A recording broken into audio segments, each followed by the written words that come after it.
Olá, hoje estaremos dando continuidade a nosso estudo deste material que eu estou dividindo com você e que tem sido de grande bênção para a minha vida.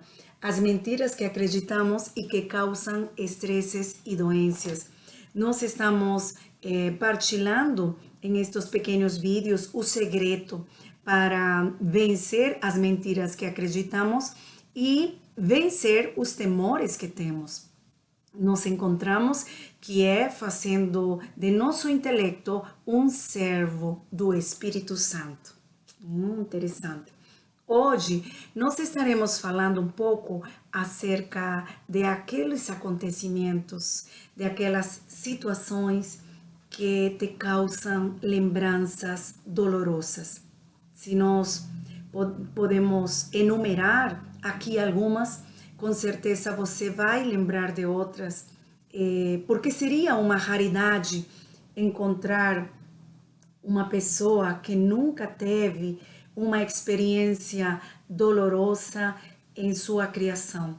Temos, por exemplo, a perda de um pai ou de uma mãe, seja por morte, por divórcio ou na prisão. Lembranças dolorosas como ter um pai muito rígido, com disciplinas rudes, que machucam, cheias de ira, de raiva, e que vêm a mexer com nossa alma, longe de nos corrigir. Lembranças como a rejeição de nossos irmãos mais velhos, de não sentirmos aceitos, de não sentirmos amados pelos nossos pais ou por algum deles. E há outras experiências também muito dolorosas, como aquela de nossos melhores amigos, amigos de confiança, que de momento eles se voltam contra nós, espalhando algumas informações que talvez você confiou em um momento, ou espalhando coisas falsas contra a sua vida. Lembranças dolorosas também poderiam envolver palavras, sim, palavras, atitudes, feitos que danificaram os outros, que causaram dano às outras pessoas. Responsabilidades não cumpridas, que causaram perdas, sim, dano àqueles que confiavam em que você fosse responsável. Perante tudo isso, qual tem sido a nossa resposta? Como temos respondido perante esses acontecimentos que são dolorosos? Há respostas positivas e há respostas negativas. Duas pessoas perante uma mesma situação podem reagir de uma maneira totalmente diferente. Por exemplo, perante a perda de um ser amado, pode ser que uma pessoa, uma delas, reaja com amargura, fique amargurado, fique com raiva até de Deus pelos acontecimentos. E pode ser que a outra pessoa que passou pelo mesmo experiência, ela seja grata, se sinta agradecida e se sinta também alegre, mesmo perante essa perca. Como nós podemos reagir perante isso?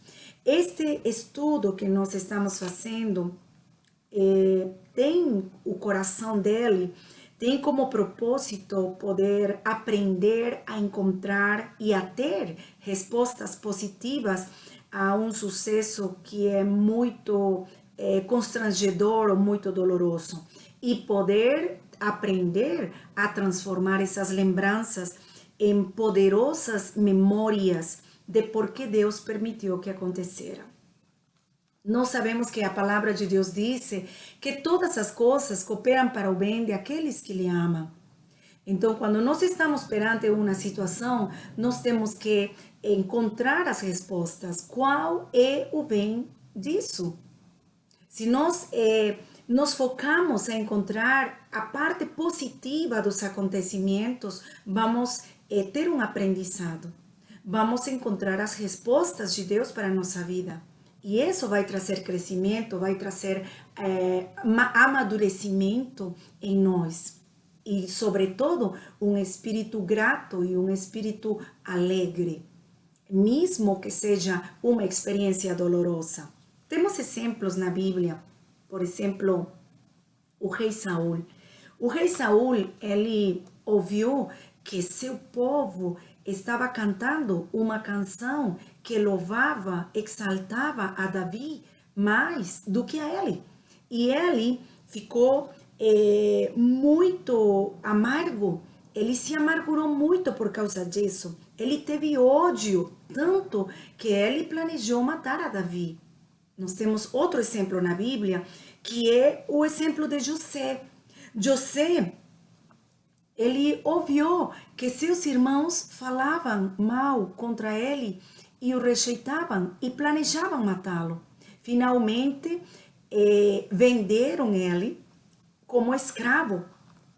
E ele, lá onde foi acusado falsamente e ele foi julgado na prisão. Mas José, em lugar de ficar amargurado, em lugar de construir muros, de se insolar, ficar lamentando seu passado, chorando por aquelas lembranças, ele se focou em uma meta pessoal. A meta de José era animar a todos os seus companheiros que estavam na prisão junto com ele. Que diferença! Essa atitude positiva de José levou a José a que as portas futuras se abrieram e conquistara a honra não somente do faraó, sino de toda uma nação e posteriormente de seus irmãos. Aí vemos que José tinha um propósito claro para a sua vida e uma confiança em que Deus iria usar cada circunstância para que esse propósito se cumpriera na sua vida.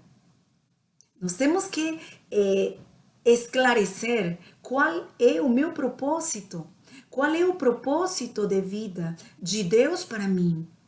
E quando eu tenho claro esse propósito, como no caso de José, José decidiu, no meio daquela circunstância, no meio daquele deserto, além de ser vendido, rejeitado, vítima do ódio de seus irmãos, ele foi acusado falsamente. Mas lá na cova, lá na prisão, ele encontrou um sentido positivo para a sua vida.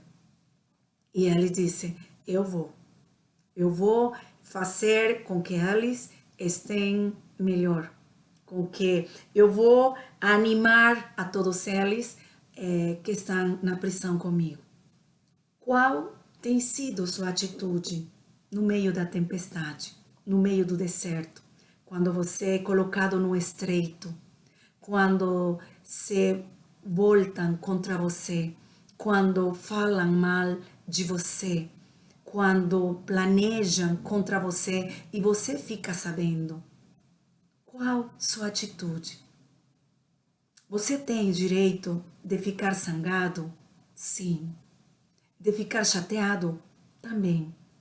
Mas o que nós não podemos fazer é construir muros que nos dividam em nossos relacionamentos com essas pessoas. Nós não devemos isolar-nos.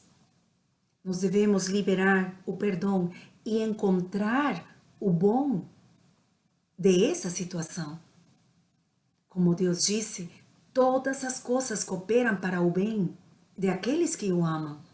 Então, encontremos o bem de aquela situação, de aquela experiência dolorosa.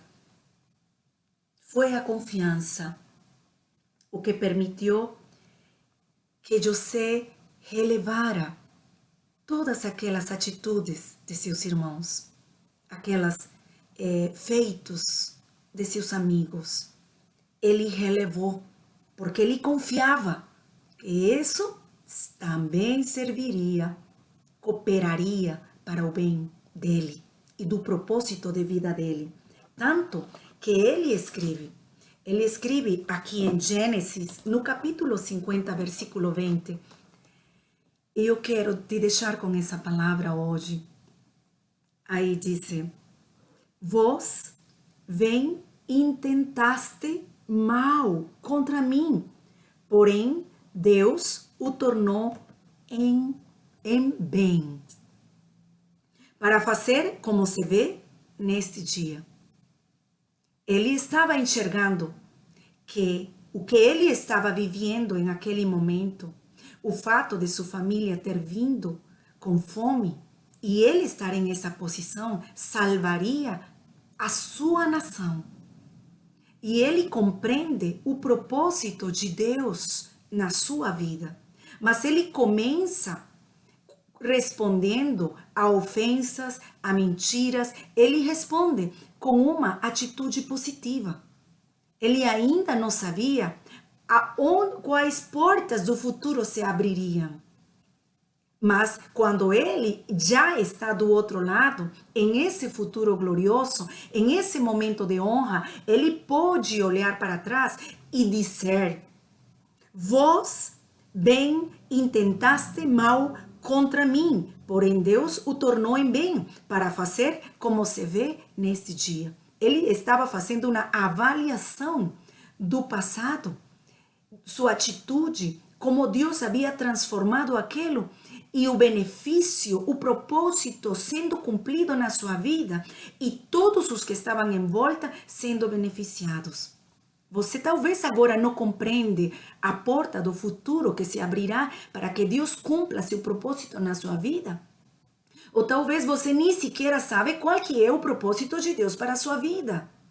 Mas uma coisa você se pode fazer. Tenha respostas corretas, boas atitudes perante acontecimentos dolorosos. E lá na frente, você vai entender para que foi esse treinamento e como isso coopera para o bem de aqueles que amam a Deus.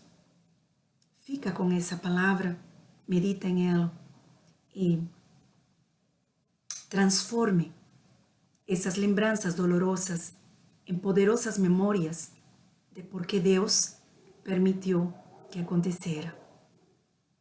Deus abençoe.